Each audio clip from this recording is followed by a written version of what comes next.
और दोनों दरवाजे की तरफ भागे, आगे यूसुफ, पीछे जुलेखा। और औरत ने उनका कुर्ता पीछे से पकड़कर जो खींचा तो फाड़ डाला, और दोनों को दरवाजे के पास औरत का खाविंद मिल गया।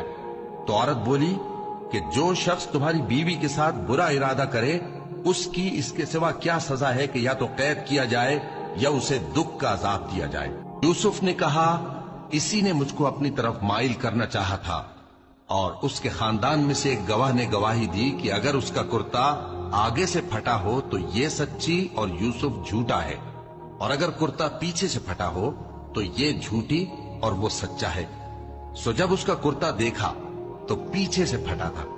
तब उसने जुलेखा से कहा कि ये तुम्हारा ही फरेब है, और कुछ शक नहीं कि तुम औरतों के फरेब बड़े भारी होते हैं। यूसुफ, इस बात का ख्याल न कर, और जुलेखा तू अपने गुनाह की बख्शिश मांग, बेशक खता तेरी ही है। और शहर में औरतें गुफ्तगुएं करने लगीं कि अजीज की बीवी अपने गुलाम को अपनी तरफ माइल करना चाहती है और उसकी मोहब्बत उसके दिल में घर कर गई है।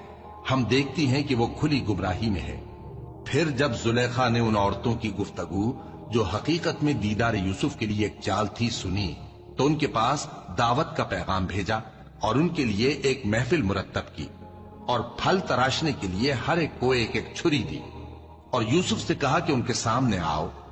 जब औरतों ने उनको देखा तो उनका रोबे हुस्न उन पर ऐसा छा गया कि फल तराशते तराशते अपने हाथ काट लिए, और बेसाख्ता बोल उठी कि अल्लाह पाक है, ये आदमी नहीं, ये तो कोई बुजुर्ग फरिश्ता है। जुलेखा ने कहा, तो ये वही है जिसके बारे में तुम मुझे ताने देती थी, और बेशक मैंने इसको अपनी तरफ माइल करना चाहा, मगर ये बचा रहा।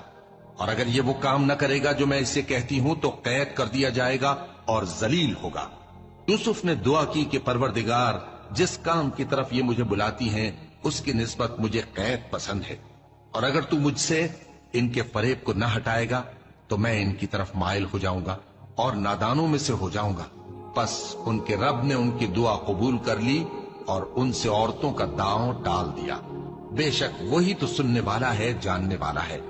फिर बावजूद इसके कि वो लोग उनकी बेगुनाही के निशान देख चुके थे, उनकी राय यही ठहरी कि कुछ अरसे के लिए उनको कैद ही कर दें। और उनके साथ दो और जवान भी दाखिले जिंदा हुए। एक ने उनमें से कहा कि मैंने ख्वाब देखा है, देखता क्या हूं कि शराब के लिए अंगूर निचोड़ रहा हूं।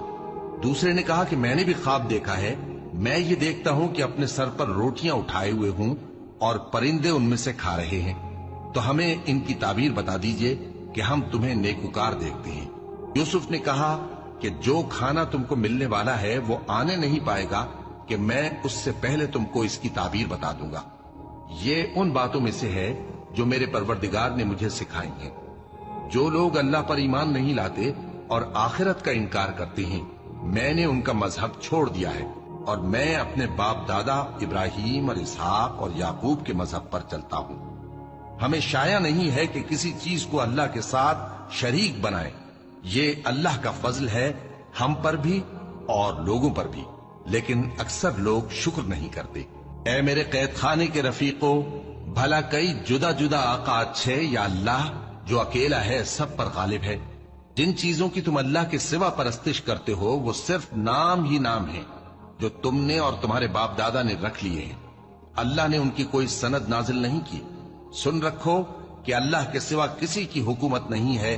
उसने इरशाद फरमाया है कि उसके सिवा किसी की इबादत न करो, यही सीधा दीन है, लेकिन अक्सर लोग नहीं जानते। ऐ मेरे कैद खाने के रफीको, तुम में से एक जो पहला ख्वाब बयान करने वाला है वो तो अपने आका को शराब पिलाया करेगा, और जो दूसरा है वो सूली दिया जाएगा और परिंदे उसका सर नोच खाएंगे। जो बात तुम मुझसे पूछते थे वो फैसल हो चुकी है, और उन दोनों में से जिसकी निस्बत यूसुफ ने ख्याल किया कि वो रिहाई पा जाएगा, उससे कहा कि अपने आका से मेरा जिक्र भी कर देना।